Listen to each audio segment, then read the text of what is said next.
I'm delighted to introduce our very distinguished speaker who came here today, Professor K.S. James. He is a well-known demographer and has published widely, of course, in this field. Many of you will know of his work. He was formerly the director and senior professor of the International Institute for Population Sciences, extremely well-known institute in the state of Mumbai. His work examines the interaction of many demographic socioeconomic factors with policy, India, South Asia, and comparatively more broadly, including, of course, fertility, marriage, gender, aging, and inequality, as we'll hear some of that work today. He has also published widely, including books and articles in Science, Lancet, Journal of Demographic Economics, Population Studies, and other places. Has PhD from Jawaharlal Nehru University and postdoctoral training from Harvard University, and of course has been visiting fellow at many distinguished institutes in North America, Europe, and is currently the senior visiting scholar at the Newcomb Institute at Tulane University. So we're delighted he's with us today to share his expertise on this very important topic. So please join me in welcoming.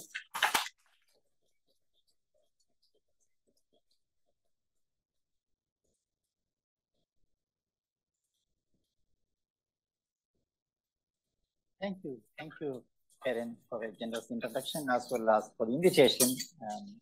Really delighted to be here speaking today. It's more of a very general topic which I'm talking because the title itself suggests that it is gender equity and economic impact, and also we are talking about the demographic changes in India and also a specific issue of widowhood. So it's quite a wide spectrum of issues which we are going to discuss today. So it's perhaps, I would perhaps start with some general questions which always comes to our mind.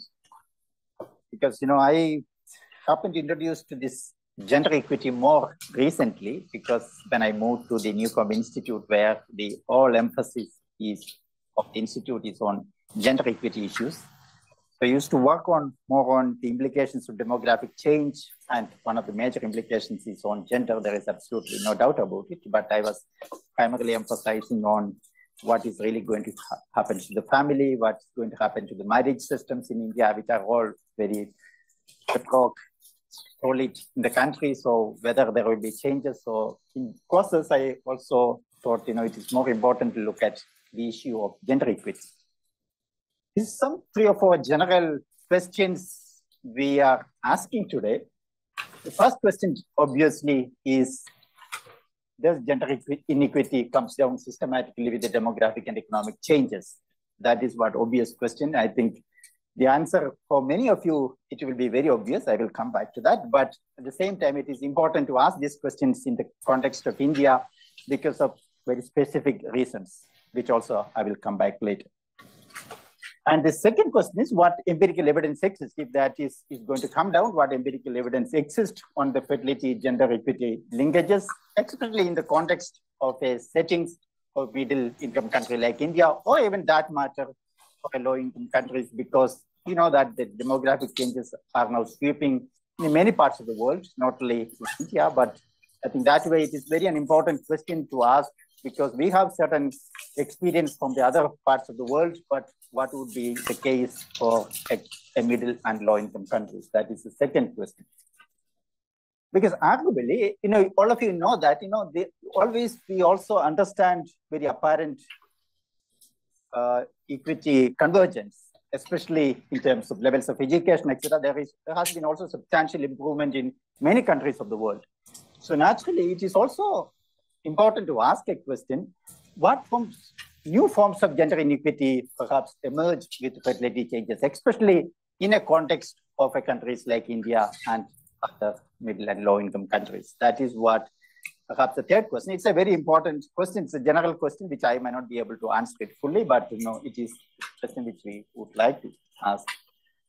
And finally, the question is, does gender inequity stem predominantly from a cultural dynamics, or do economic factors play a significant role? I think that's because, I'm asking this question, which is, it's also because backed by the other studies. If you really look at the major parts of studies, which I will come back later, which was also arguing that it is the cultural factors which predominate the gender inequity, which is difficult to change, even if there are developments taking place in various fronts.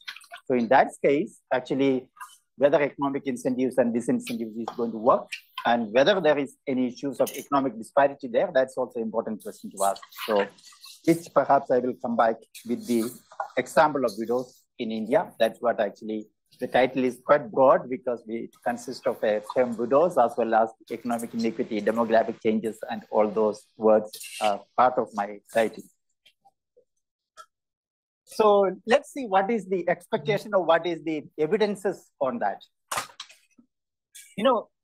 We would expect in the modernization, if you go with the economic literature, I think with the modernization, we would expect it is automatic that economic development reduces the significance of ascribed characteristics. That is what we expect, such as gender or caste, or all those things will vanish, and then the significance of individual achievement in the status of attainment process. That is what a development economist or in a normal development discourse we will argue. So all those things should improve automatically when there are rapid economic changes, which is right now happening in India, and also a rapid demographic changes, which is happening in India. And there is a large body of literature which actually supports that view, even including in India. Most of this literature, which I am really now reflecting here, are from India. So whether it's Dasgupta, 1995, Murthy, and all of them thought that, the fertility transition inherently leads to women's empowerment and gender equity. There's absolutely no doubt about it. And so we would expect that that is going to happen in the case of India. And what is the root of it? The main roots of these kinds of changes is two. One is on the education front and the employment of the women. These two are the major drivers of these equity aspects in the context of a fertility transition, because, the fertility transition, as you know, actually gives women much more time, ample time for spending in the labor market. So naturally, it will have effect on employment of women as well as, and we also expect some educational improvement. But there are some concerns about it. I think I don't say it's a negative view, but there have been concerns raised in the literature, particularly from India. And one is Seema's work, Seema Jendan's work. She said, in many indicators, we perhaps see a positive change, but not perhaps in all indicators. So she said culturally rooted gender norms may not change. So it's a culture that matters. So if it is a culturally rigid norms exist, perhaps a gender equity may not happen even with a demographic and economic changes. That was actually her argument. She has also taken some examples on that and then really worked on that. And there is another argument, which is also slightly true in the case of Bangladesh and the India also. It has been argued that, family planning focused intervention, because these countries are also, the fertility transition was also more family planning focused, which also I will come back later in my talk. And then in those cases, perhaps it may not be gender transformative in all sense, but, there are obviously some indications to it, but it may not happen what really happened in the context of Western countries or other experience, the demographic change experience. And one of the negative fallouts many of them talked about in India and also in some other countries is the sex ratio imbalances, which was also predominantly because of the fertility transition. So if the gender equity has been what we expect from a fertility transition, actually the sex ratio imbalance, which was really happened for the last 2 or 3 decades very intensely, would not have taken place. So naturally, we had some reason to suspect what happened even when there is a very positive changes in terms of development, in terms of economic growth, in terms of the fertility changes. But then why should all these things also take place? So then that's why actually many of them argued that it is more culturally rooted. It may not perhaps change much. So what is the theoretical consideration of it? If you really look at the literature, we can also just classify the gender equity transition into sort of 3 important stages. That is what the McDonald's papers as well as Riggles, and then recently the papers by Anderson, etc. has really brought out. For the first stage, all of you know the lack of fertility transition or very high fertility, we would expect that, there is much less gender equity at that stage. The major reason is that, many scholars consider frequent childbearing itself is remain as a reason for lack of equity during that stage. Because, once the woman is burdened with all the childbearing and child-rearing responsibilities, so the possibilities of having equity is much less. So naturally, we would expect that is much less equity happening in the first stage. So the second stage is when we would expect that, the transition takes place. I think there is a movement towards the low fertility, or you are reaching a replacement level fertility, where there is an enhancement in education and employment, women's employment. That is what actually happened in many parts of the world. So which ultimately leads to what is called individual-based institutional, they basically say institutional gender equity, because these are the institutions which become very important in that transition process. Institutions of education, institutions of the employment, all those things actually pushed equity in the sphere. So naturally, there will be family equity may not be lacking at that time, because the emergence of work-family conflict was one of the reasons for it, and that because of that, fertility also, you can see some of the countries has fallen to very, very low levels, because there has been the equity in certain aspects, education, employment, etc., but lack of equity within the household sector because of the sharing of the responsibility within the family. So naturally, there is a very, very low fertility. That is what some of the demographers has argued. So they say, but that also will be a transient process. So it will again transition to something called family-based gender equity. When the fertility declined to a very, very low level, there is a possibility that gender equity norms also might prevail within the family. So there will be more of sharing of responsibilities within the family.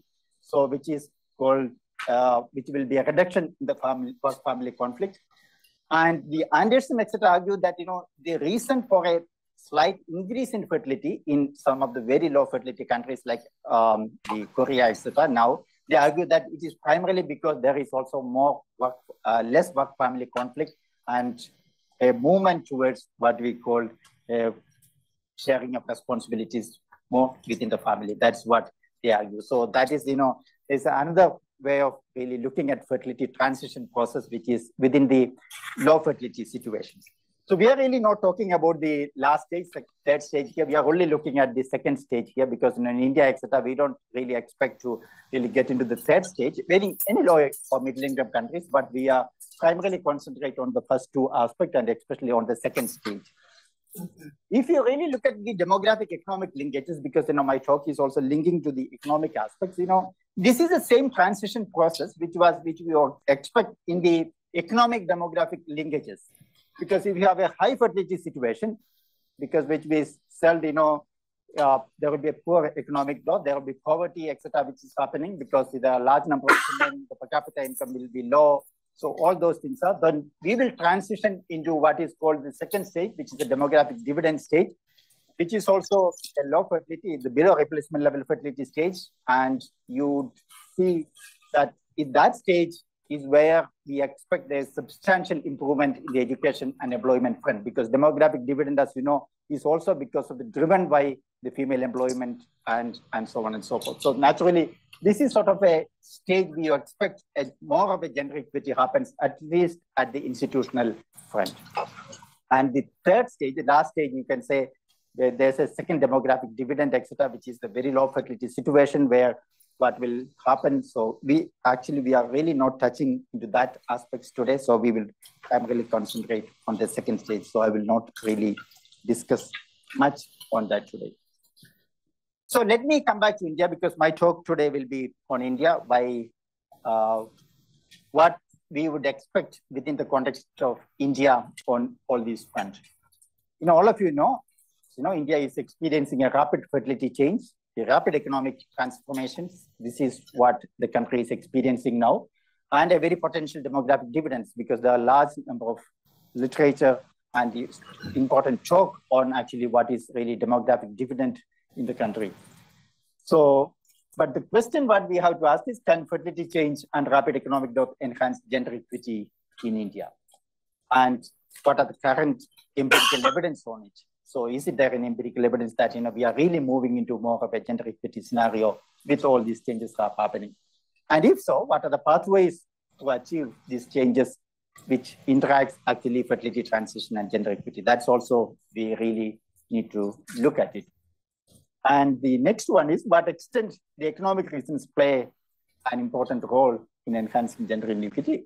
Or what we will explore today in my presentation today is by taking examples of widows, we will evaluate the economic rationale behind the equity aspects. That's what another aspect which we will be examining today.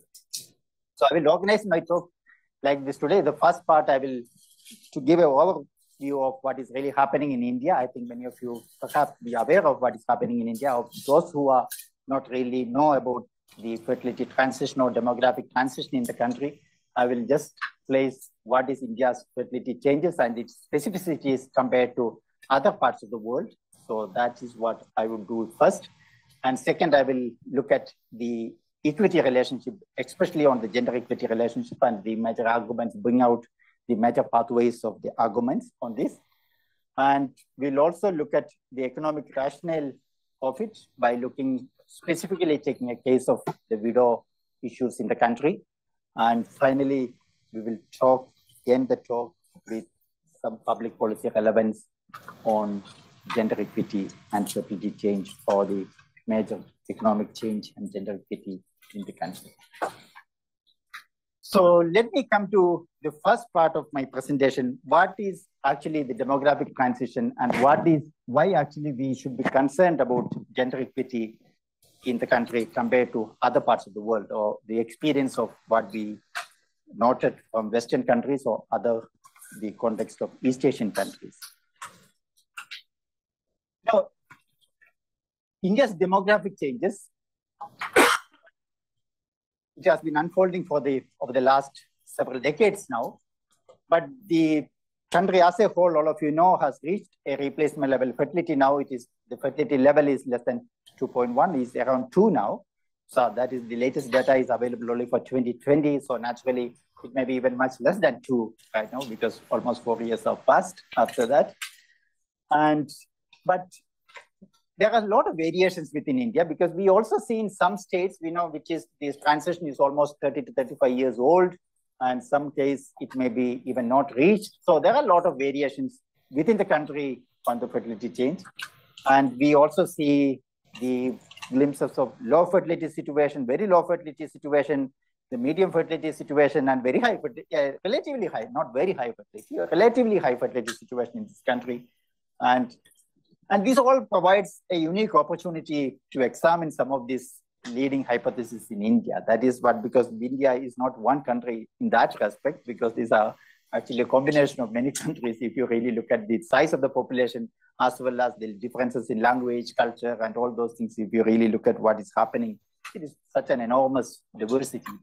So naturally, we can also examine many of these leading hypotheses. It's for a general information, nothing really specific on this. All of you know that the fertility transition, even according to the UN population projection, it is going to, by 2020, India has achieved a replacement level fertility. And we know the population size, which is going to be, it is the largest population in India, and it will go all the way up to 1.7 billion. That is what is expected, all the way up to 2060 to 70, and then it is sort of coming down later. I think all of you are aware of it. But if you look at what is happening within India, you'd see these patterns in this country, because if you really see the dark green here, is showing the fertility level, which is 1.5 or less. So it's relatively very low fertility we are speaking of. There are a large number of states, many states which is having a fertility level 1.5 or less in this country now. We have also a light green, which is a replacement level fertility between 1.5 to 2 or 2.1, which we say. And we have relatively high, very close to replacement level fertility, 2.2 to 2.5, which is that the sort of orange color. And we have a relatively high fertility situation. There are a few states there which is over 2.5 or 2.6 and above, which is also in the central north part of the country. So we have, that is why I told you, there are enormous variations which we see on the fertility changes in this country. You can really look at what is really happening if you really look at across states in this country, because we have the estimates of the states, you know, there are a lot of states in the country which is less than 1.4 or 1.5. But in India also, if you really don't look at the left side, the right side of the graph, because the urban areas of the country, what is really happening, there is very, very low fertility also exists, because there are many states, the urban areas has a fertility level of 1.1, 1.2, and 1.4, which is, I think it's not very few, because you know that the urban population size, if you really look at it, almost 30, some states is 30%, some states is 40%, as based on the estimates of 2011 census, that is the latest census available for the country, because we don't have something after that. But based on that, if you really look at an enormous proportion of population has also very, very low fertility in this country. So we see a huge variation in all parts of the country, but there are also states where urban areas are slightly above what is called the replacement level fertility of 2.1. So what is that we expect? We expect that, you know, there is a conventional argument is that why actually fertility transition takes place in any parts of the world. That is what the standard demographic transition theory, or even that way, many of the theoretical consideration is that, you know, demographic changes are often preceded by a human development, that is rise in, at least in female education, and overall improvement in women's position. That is what we would expect, that it precedes the demographic changes or the fertility transition. So, but what happens in India, that, you know, neither the considerable socioeconomic changes nor improvements in the women's position has actually preceded fertility transition. That is what actually, which deviates from the other classical models of fertility change. So naturally, that is what I will come back later. You know, we would also expect the implications of these changes, whether it is on gender equity or on various other aspects, could be different from what we experience in other parts of the world. So the majority of the females even remain illiterate when the onset of fertility transition in many parts of the world, many parts of the country. So that way, if you really look at the overall development, we are not very, very significant predictors of the fertility changes. Now, to give a very narrative picture on that, I'm not really showing any analysis on that, you know, but we can, if you really seriously look at many of the analysis also, we would get this picture. Because, you know, look at female literacy rate, you know, there are different models in it. In Kerala, which was the first state almost to achieve a fertility transition, which has a very, very high female literacy when it happened. But if you really come to other states like Tamil Nadu or Andhra Pradesh, only little more than half of the women was even literate when the transition happened. And the same case with the age at marriage, you can see even Andhra Pradesh, when the state has reached replacement level fertility. In 2004, it reached the replacement level fertility. The female age at marriage at that time as low as 16. The 18 is the legal age at marriage in the country, but the state had even much lower than the legal age at marriage. But even then, you see that a transition is taking place. So that's what I told you. The classical model, if you really say that, you know, an improvement in the women's position, an improvement in the literacy rate, at least some basic education aspects, and also an improvement in the living standards of the population. None of these things are really preceded the transition in many parts of the country. Although there are exceptions to it, as I told you, the Kerala has been an exception where always it had achieved many of these changes with very high the age at marriage, very high, the literacy level and all those things. So even now, if you really look at what is really happening to the total fertility rate by among illiterates, you see among illiterates, there are large number of states. I think the proportion of illiterates are still quite high in many of these states. And even then, a large number of states, illiterate fertility is quite low, but there are also other states, illiterate fertility is very, very high. So this as I told you, it's really difficult for us to really keep a standard framework or standard understanding, a classical understanding of what is really happened to the fertility transition and also the demographic changes on the reasons for demographic changes. That is what really happening in India. So that is what I said, undoubtedly India's fertility transition does not really fall strictly under the conventional understanding. So we really need to understand the entire transition process slightly differently.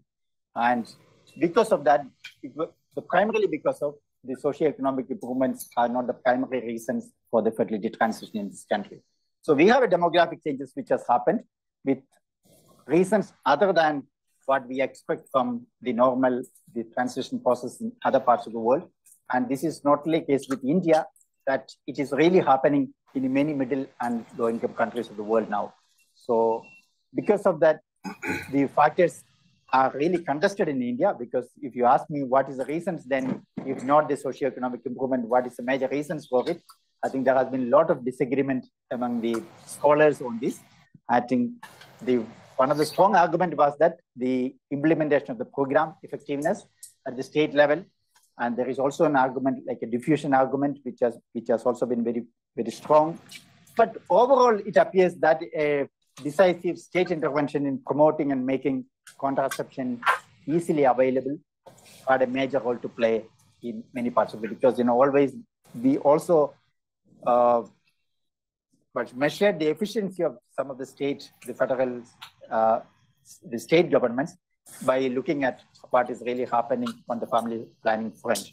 So that way, like the state machinery, state efficiency, was also their public policy, the effectiveness was also being measured through some of them really measured through looking at what is really happening on the fertility front. So that way, I think there is absolutely no doubt about it that the state had also played a major role in it.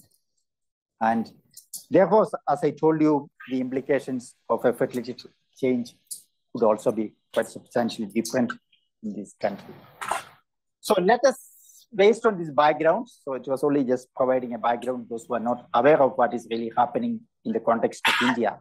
So let's come back to the major aspects of my talk. First on what would be its impact on the gender equity, and also then we will come back to the specific issue of widows and then see what is the economic rationale for all this inequity and discrimination.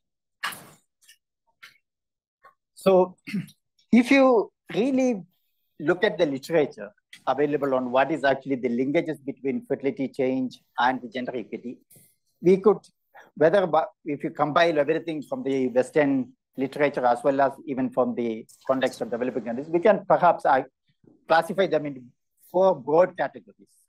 Not that it's all inclusive, but at least actually we can say it is to some extent, these are the major pathways.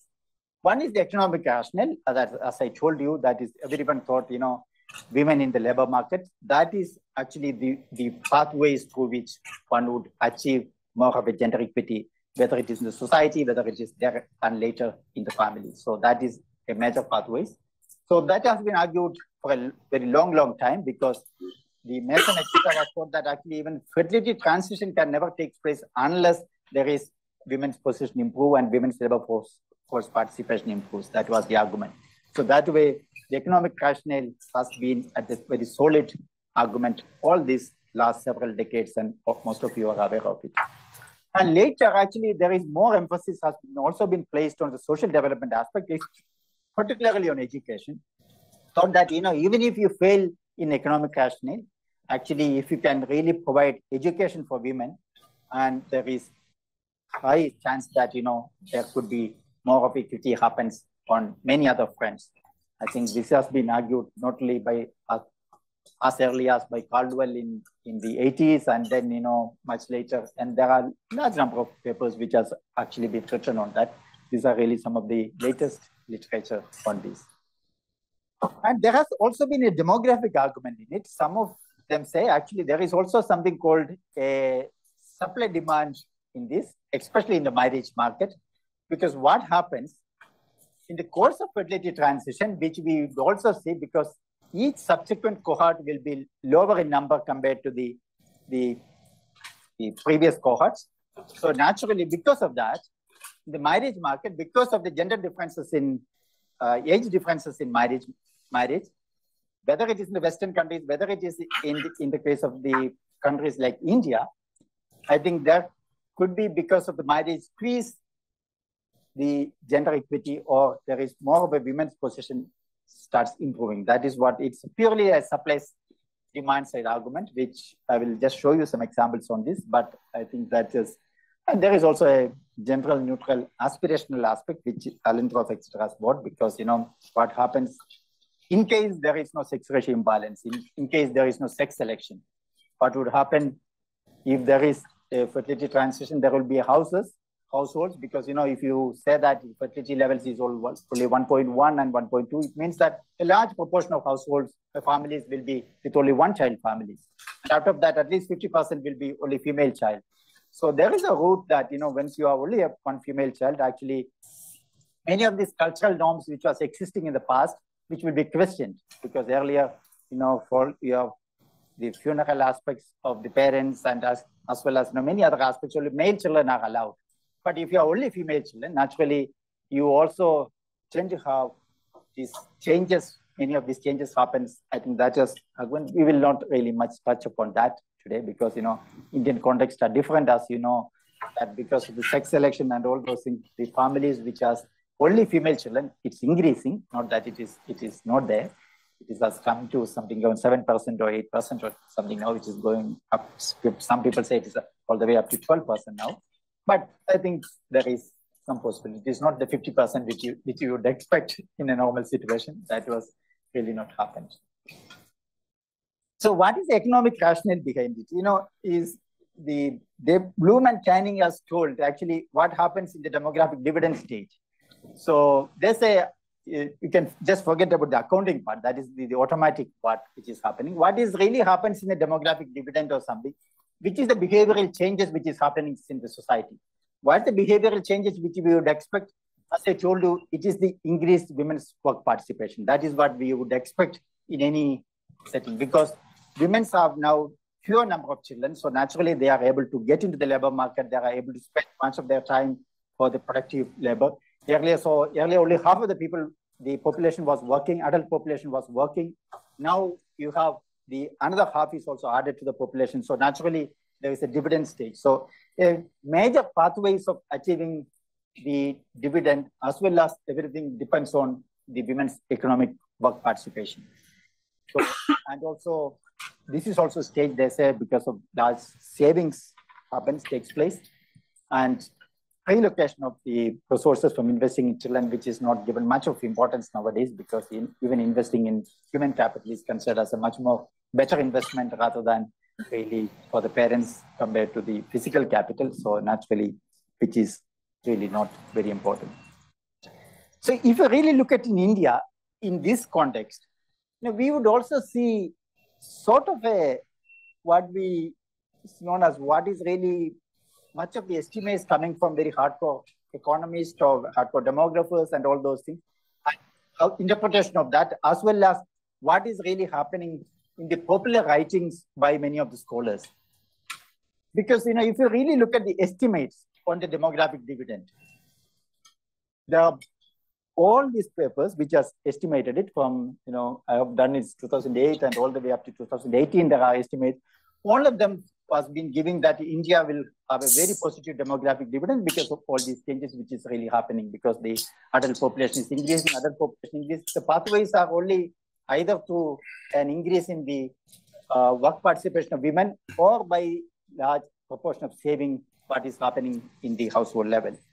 So, but at the same time, that, if you really look at the popular writing, many of the writings has been telling that, no, India is not going to achieve the demographic dividend, because everyone was skeptical of demographic dividend in India, primarily because they see that, the gender equity aspects, which is very much part of demographic dividend, which was really not happening or taking place in the country.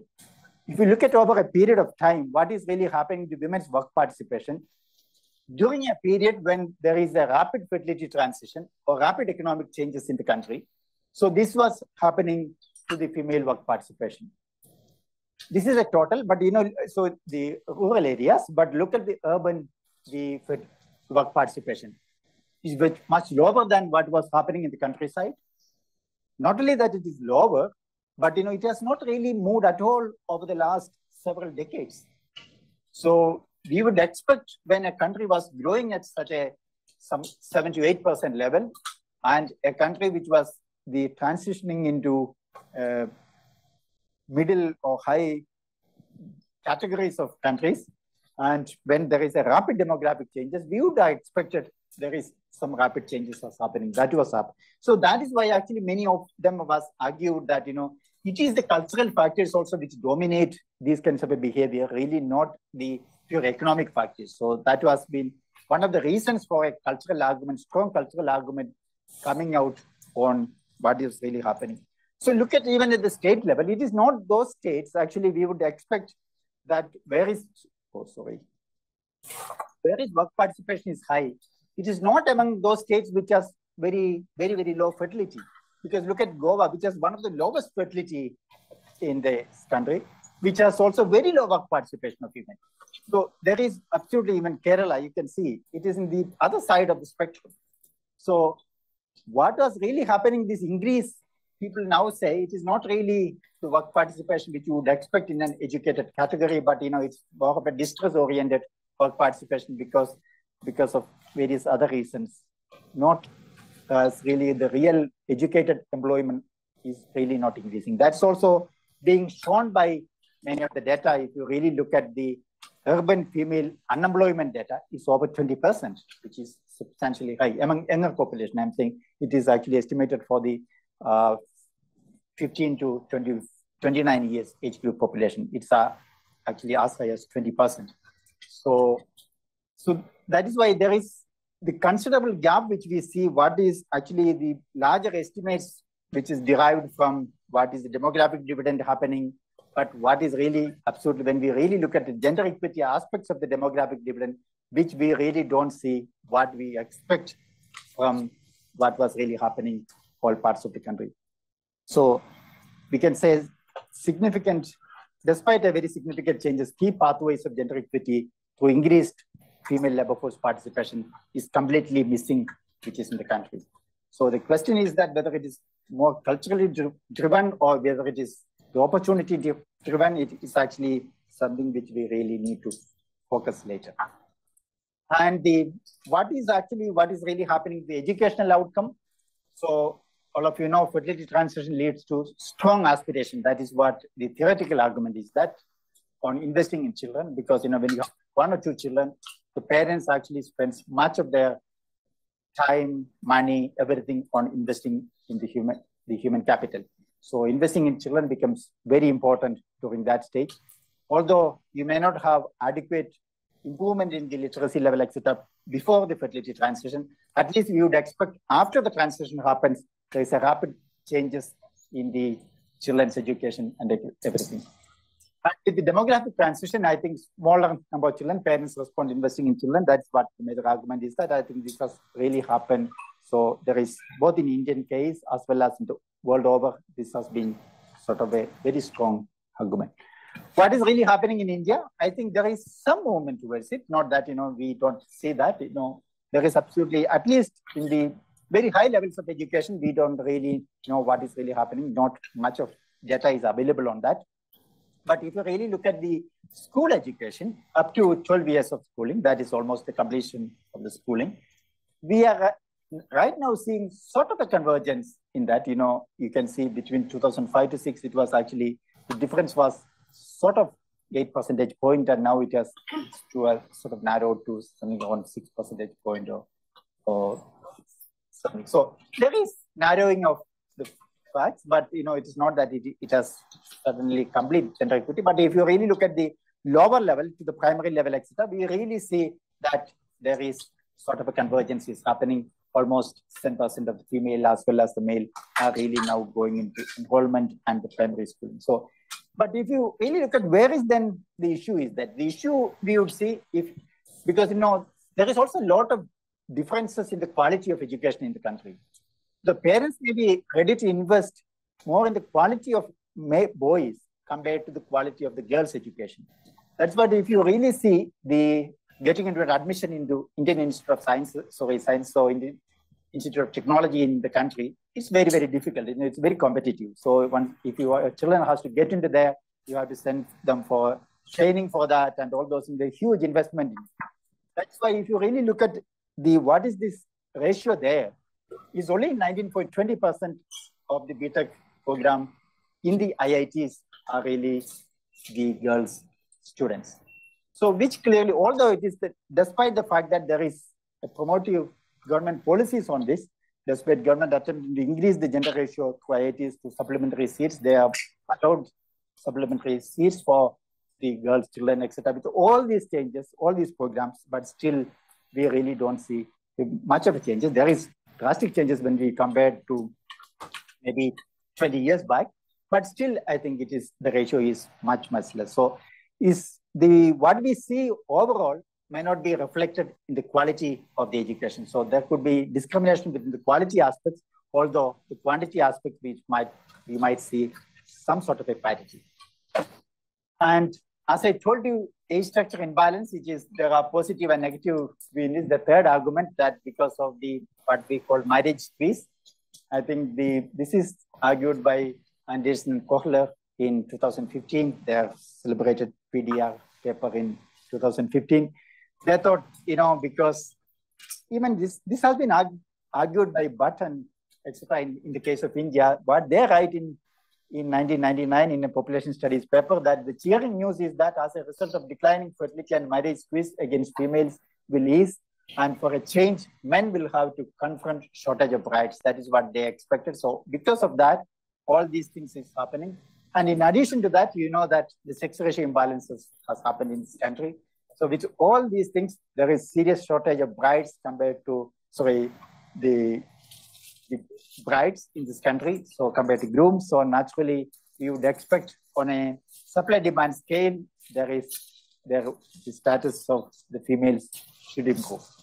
But there are so many other arguments on it. The negative views, negative means, the alternative arguments. They say it may not happen because we know that despite the sex ratio imbalances and the marriage squeeze which is happening in this country, but we expect, or what we have seen, that the status of women is really not increasing, but rather it has become worsening because there is a protective mentality among the men. So they think that actually it is important to really protect that otherwise they might lose their spouse. So because of the protective nature as well, there are some qualitative studies really telling that supply demand part may not really.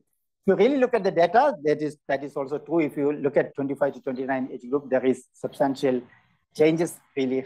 There's much less females in the 20-24 age group compared to 25-29. But we don't see that much in the younger age group because in India, the marriage age is also quite low. So we don't see much in the younger age group. But in this age group, which we see that it means that with the fertility transition advances, we might see that deficiency of brides, but we really don't know what will happen.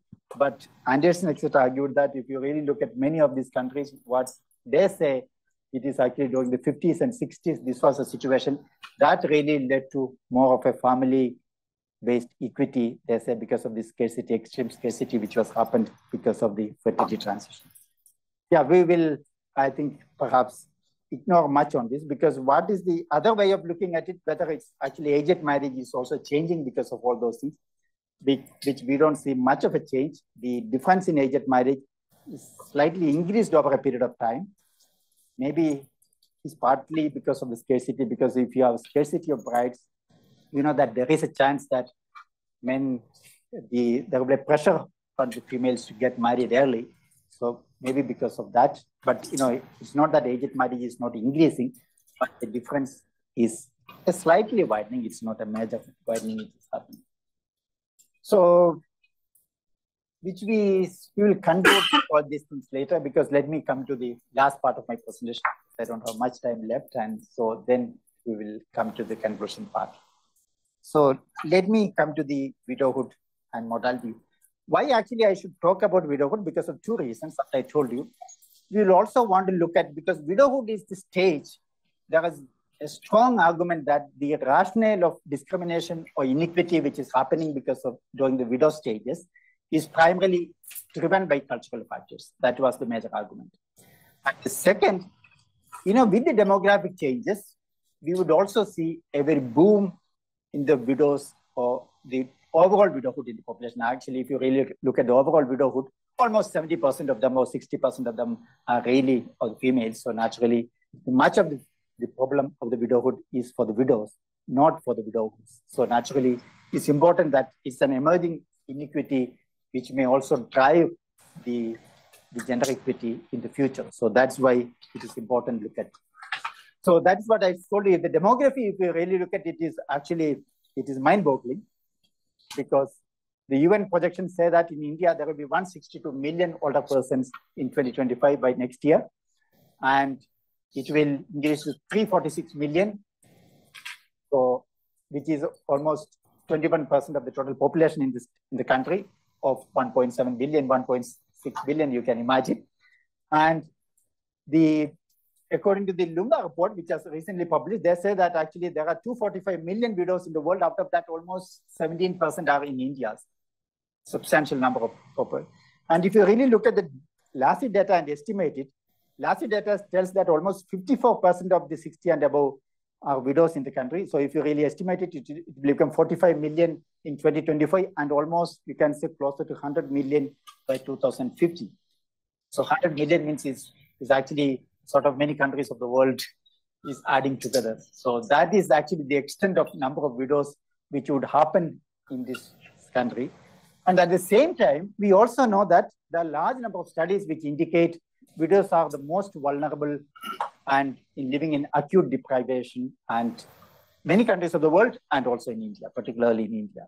So not only in India, it has been really discussed in many parts of the world, but the situation will be substantially different in other parts of the world, because as you know, in India, the marriage is universal and you are expected to live within a family context, because social security system, etc., is negligible. So naturally, widows has enhanced the vulnerability there.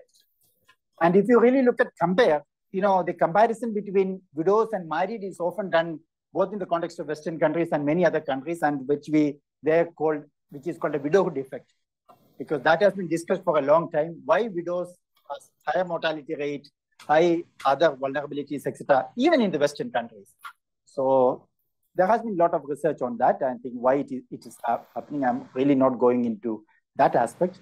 But if you really look at analysis of data, LASI data, it is not the question of the comparison between widows and married, but the question is widows and widowers. That is where actually there is substantial differences which happens in India, which is not the case with many other countries of the world. Because you really don't see, there is a vulnerability of all widows as well as widowers in the Western countries, but compared to the married.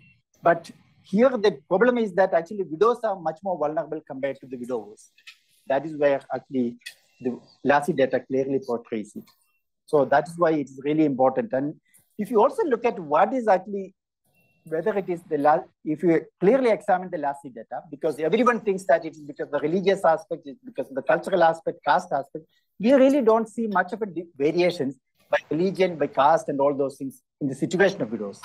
So that way, I think much of the cultural factors people emphasize really not found when you really look at the data, because whether it is you belong to any of the religious group, any of the caste group, and whether it is you are belong to little higher upper category or lower category, you also see these kinds of variations. So naturally, that's why it's very important for us to really little more carefully go into it. This is what I was telling, because widow's position is mainly attributed to institutionalized cultural and religious norms and is concomitant social sanctions. That is what the major argument was. Because the economic rationale behind gender inequity in widows got much less attention so far. So the previous studies also did not yield much of a difference between a widow household and the rest of the households. So that's why, actually, because we have limited data on that, because with the limited data we don't have intra-household data in India. So naturally, what we have is the data from the households where widows are living and the household without any widows. That is only the data which is available. But using the HRS data, which is the longitudinal data, David Weir, recently, a couple of years back, he found that actually the poverty level, income level of the family members increases when a woman becomes widow. So what he basically tells us there are only two options for the widows. When you become widow, either you can stay alone. So in that case, your income will reduce. But the other option is that you join with your siblings. So you move.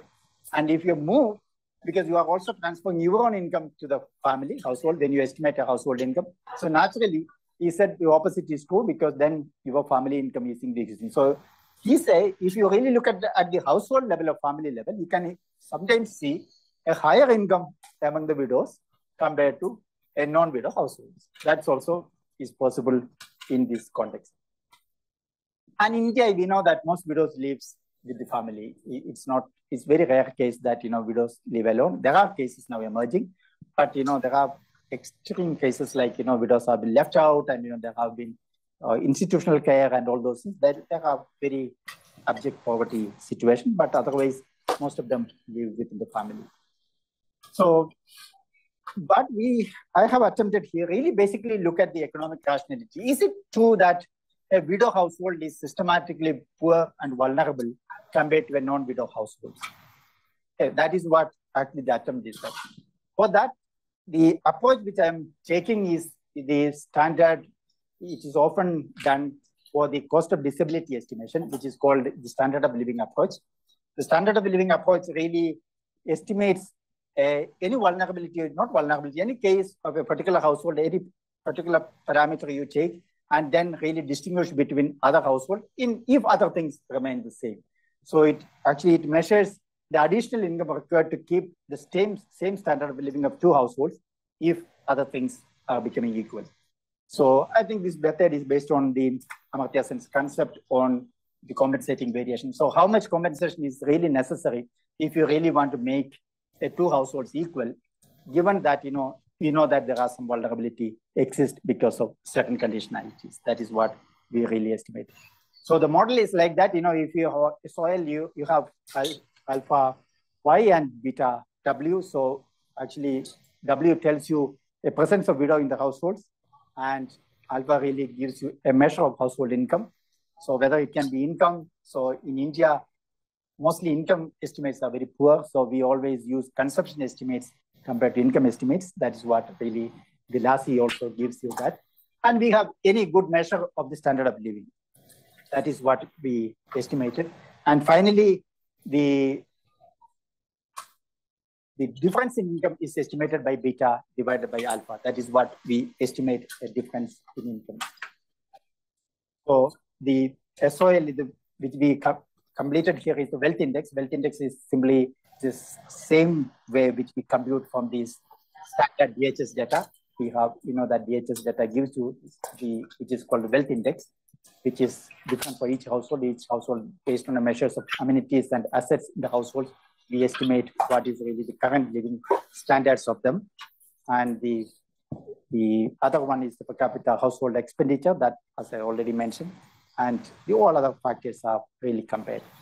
So let me spend a few minutes on these slides, which will give you what is really happening on whether there is any difference in the economic aspects of the widow households.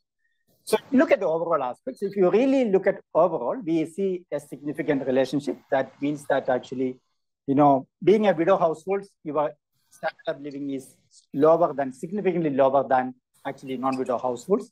And if you really estimate that, is almost, you can say there is an 8% difference in it.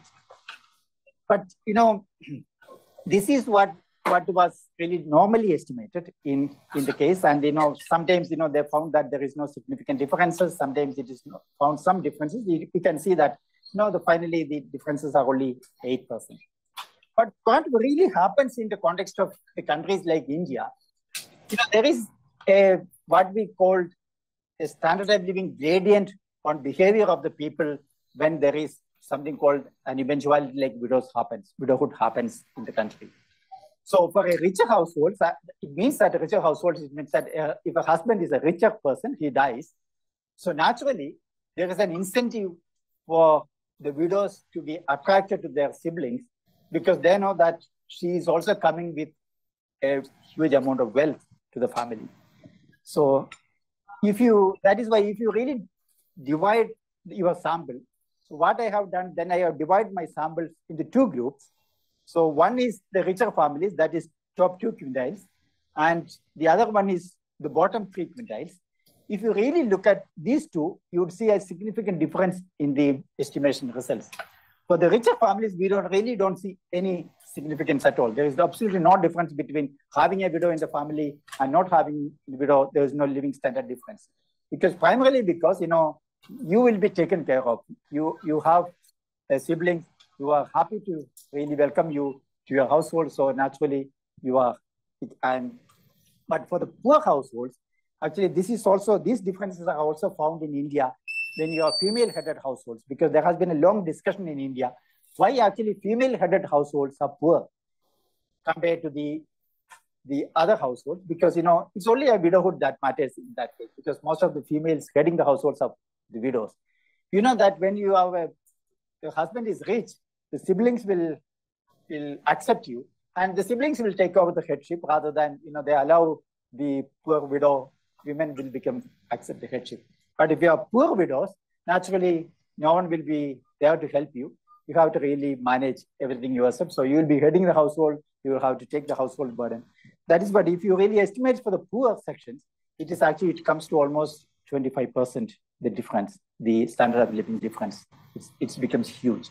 So that's why, although we say many of these things are culturally determined, we really don't see, if you really look at education, the caste-wise difference, the religious difference, and all those things, we really don't see much of a difference. The major difference which we see is actually in the income pattern of the widow households. That is where what really matters. So what does it really indicate for, I will just stop within another couple of 2-3 minutes and take and stop. What does it really tells you about the public policy relevance? That is what is very important. You know that the classical routes of achieving gender equity may not take place in India, because that is what we would have expected. You have a educational advancement, you have the higher labor force participation, and achieving a fertility transition, and then achieving a more gender equity. That is really sort of rolled out in India. But you see a lot of progress in education, definitely, because after the fertility transition, not before that, once the fertility transition takes place, you see that more of the children are now getting into the education part, and there is a lot of investment is taking place on children, because now some people say that the major investment of the parents, especially with the 2 children, are really on children now. And because of that, actually, whether irrespective of you are boys or girls, although the investment in boys will be slightly higher than girls. And because of all these things, we also know that, the widows are primarily co-reside in India. So my own feeling is that the most previous studies emphasizing more deeply on the cultural aspects or cultural taboos associated with gender equity is perhaps a bit of an overstretch of what is really happening in India. So we see there is an economic rationale for discrimination, whether it is on the widow stage, which is the extreme case. As I told you, most of the times the argument of the widow inequity is primarily based on a cultural argument. But we often see that if you really deeply investigate the data, there's an economic rationale for most of the inequity or the discrimination which happens even in that case. So for a public policy point of view, if you really look at it, is not a big investment. Even if you say that 25% are the difference in your standard of living or the consumption expenditure, and in a country like in India, where actually is less than $60 is your per capita consumption expenditure per month, if you really want to add 25% and compensate for as a public policy point of view, or even to make their life better so that discrimination will reduce, it is not a huge investment. It is possible to address many of these things through a public policy. So finally, as I told you in the beginning, for the middle and low income countries, I think the demographic changes really gives you a renewed avenues, really look at what would be its implications, both in terms of one aspect which I covered here on gender, but not only on gender, on various other aspects, whether it is economic aspects, whether it is the social aspects, whether it's on family, on whether it is on politics, all those things really is much more interesting. But we really have lack of theory and lack of really good empirical analysis really to back what would happen in these countries. And so it's a fertile land actually for many of the scholars really have a deeper investigation into it. Thank you so much, and it has been a pleasure. So I'm curious about your definition of cultural, because you're saying it's not caste, not religion, and not the kind of things that people refer to as cultural components. And yet there's something very specific about India, that women are not expected to be financially independent. And that actually translates into the diaspora, where many women who are fully earning do not have their own bank accounts. They have a joint bank account with their husband, and they don't have any money in their own name. And so that is cultural, surely. So that's my question. Like, what is specific to India about the way that women are not expected, even when fully educated, living in the diaspora, there's no expectation that they could or indeed should be financially independent? I was wondering if you could say anything about marriage rates and if people are getting married at the same age, things like that. One of the things I'm thinking about is air pollution and what it might do for people who want to have babies but can't. If you've got marriage rates and they're consistent over time, then maybe we can assume that people still want to have babies at the same clip. Otherwise, maybe air pollution, something like that, is causing some fertility changes for waters.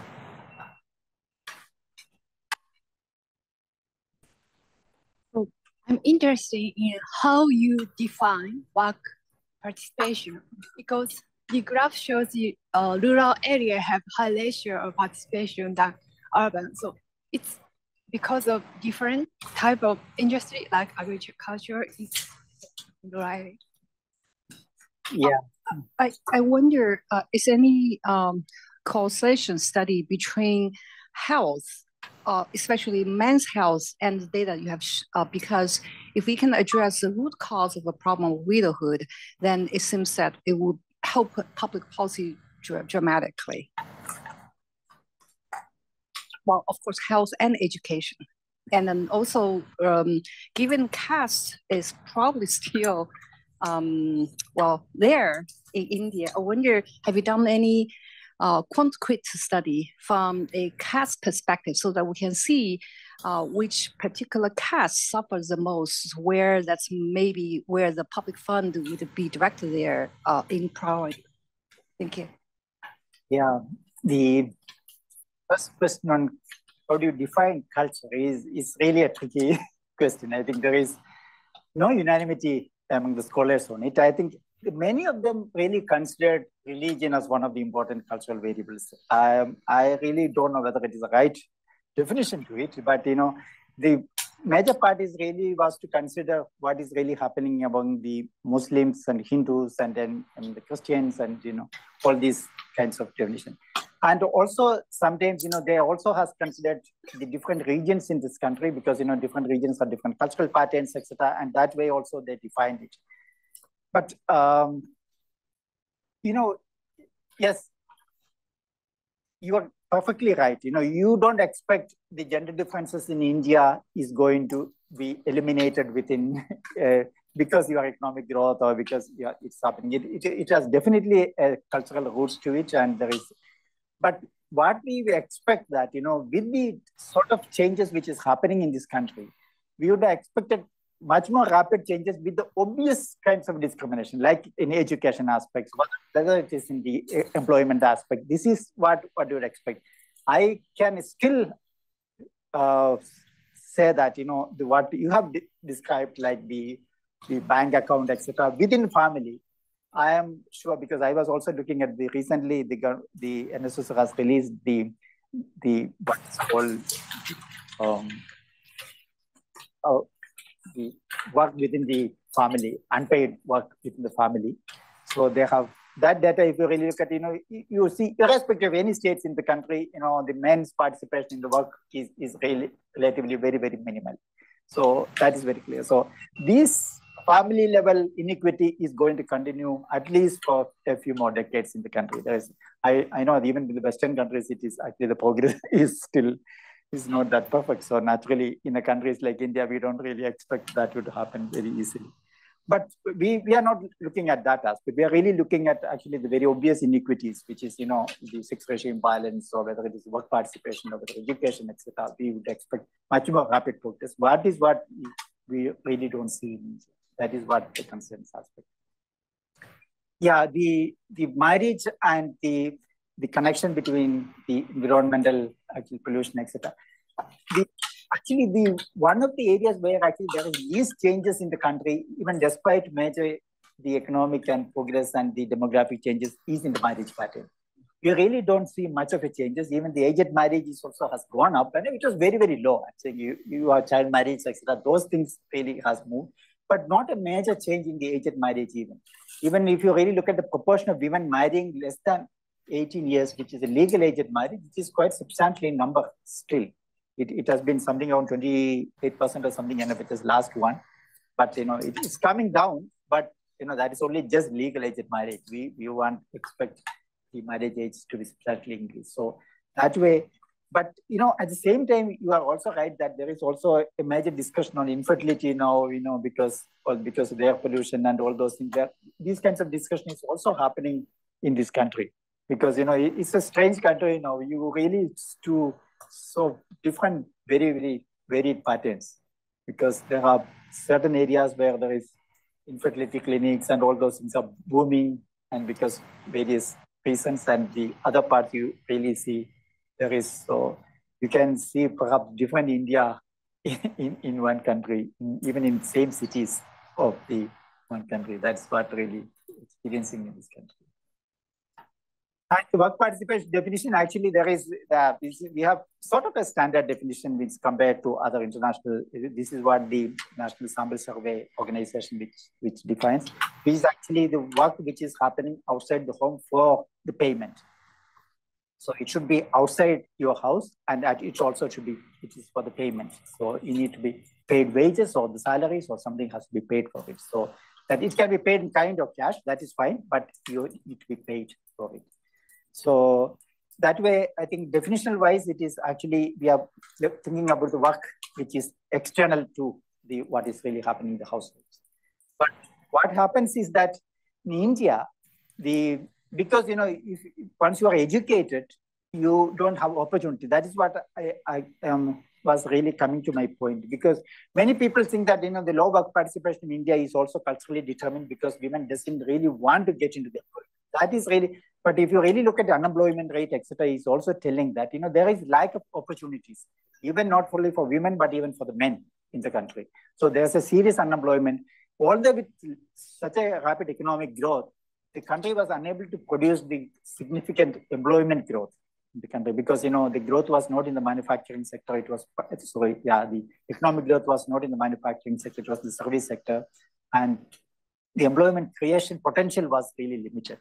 So what is the fallback option? If you are poor women, you have no options. If your husband cannot really support your family significantly, so naturally you have to also get into employment. What is the employment available then? Then you get into the agricultural labor, which is underemployment, because that there are too many people working in agriculture. But the advantage is that you can get your neighborhood some employment for the agriculture sector. So they say it is more of a distress-driven employment increase. When you don't have any opportunities, but your households need some additional income, you perhaps go to the agriculture, the sector. That is why the increase is, many economists now consider it is really not what really showing an economic progress, but it's more of a distress-driven sort of improvement in employment. That's why in the urban areas, we don't see that.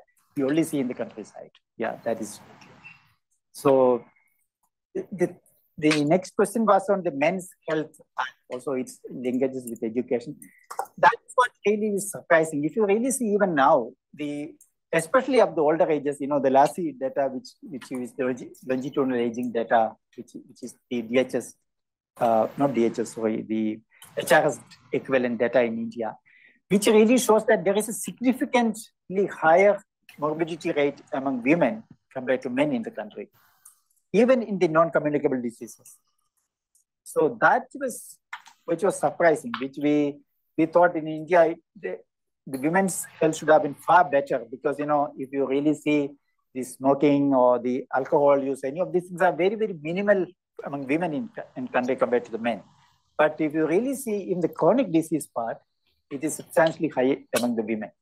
So that way, then, you know, if you really correlate it to the education, definitely it's a correlation because anyway, poor educated, the women are illiterate compared to men and all those things. There's a considerable gender differences.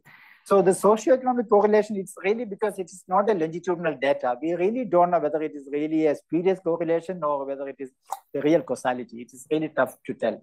But we see that there is adversity for women in many of the indicators which we don't expect normally in any place, and especially in countries like India. And what is the caste and the dynamics? Actually, caste has been quite widely studied in India because, you know, the problem with caste is also that there is also a significant convergence between caste and class in India. Because what we say, the lower caste, untouchables, etc., is also economically very poor. So you see this clash always in the country. So that way, I'm saying caste in any context, in any indicators, if you take the caste hierarchy, we will see extreme divergence. So significant differences we always see in that. So what we really take conclusions from that, is it primarily, is it because of culturally driven caste, the behaviors, or is it because of the class differences within the caste? It can often be the class differences within the caste rather than really serious culturally driven the caste differences in itself. So I'm saying, you know, it is difficult for me to really, estimate it to a causal linkages because, you know, we don't have longitudinal data unless the HRS data, the LASI data, which has several rounds, then we would be able to give much more evidence to it. But what we now speak is only based on what is the limited data which are available. So we can say it's only a correlation now. So, but that is what it stands right now. Great, thank you. Are there any final questions for speakers today? Yes, I have the last question. And does Indian government has any support for their families to get daughter? And if they have that kind of support, what is the support, how long, and what impact it has? Oh, India has a lot of what we call the social, not social security, but conditional cash transfers. From, you can say from 90s, early 90s, it started. Many states have started when actually the state found that, you know, there is a sex ratio imbalances, which is happening. So many states have implemented different policies. You know, some states it was really on education. Some states, you know, when a girl child is born, an investment is made for the girl children, especially for the poor. Most of these are for poor sections of the population, not for the other sections. But investment is made so that you will get it at the age of 18 or something. Some people criticize it. It's like a payment of dowry by the government itself because you get a huge money at age 18. So the parents will have the less burden. So all those kinds of experiments have been made on, but you know, if you ask me what is the success of these programs, there are evaluations, but you know, it's very limited evaluations of many of these programs. What is really the success of this program? Some say it is actually because, you know, we see improvements. It's not that, you know, gender equity, the female's position is not improving because education definitely is one of the area we see that there are significant changes which is happening in the country. So whether that education really change the gender narrative in the future, we really don't know. But at least right now we see that changes are happening. And it is also partly driven by some of the progressive policies by the government. Some of them given them the bicycle, the bikes, some of them given them. So there are several policies which is varied in different states in this country. And for widows also, we have widow pension, which is very nominal amount, but there are so much of difficulty in getting it because the bureaucratic hurdles in this country. Most of the very poor sections of the widows really left out, but there are some minimal amount is paid, not it's compensating this 25% difference or anything, but it is a minimal amount of pay. So there are a lot of that kind of a conditional cash transfers to security system, which is experimented in different contexts. Well, there's much more. It's a very complicated issue, much more that can be explored. But thank you all for coming, and please join me in thanking the kids.